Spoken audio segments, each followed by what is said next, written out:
guarantee you, I would never have come up with this scheme because I did not have the knowledge to deal with the complexity involved in this type of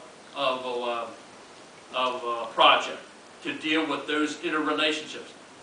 Now, Mr. Porreca makes the point, going back briefly to the other, that he feels the statute read this way and that it only can be done the one way.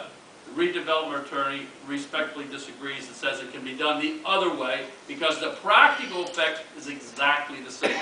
The only issue may be the issue of transparency, but actually Paul Porreca demonstrated this evening how easy it is to compute the transparency.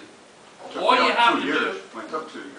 now, all you had to do was take the 40 million and multiply it by 2% and subtract the 175, and the difference is the grant.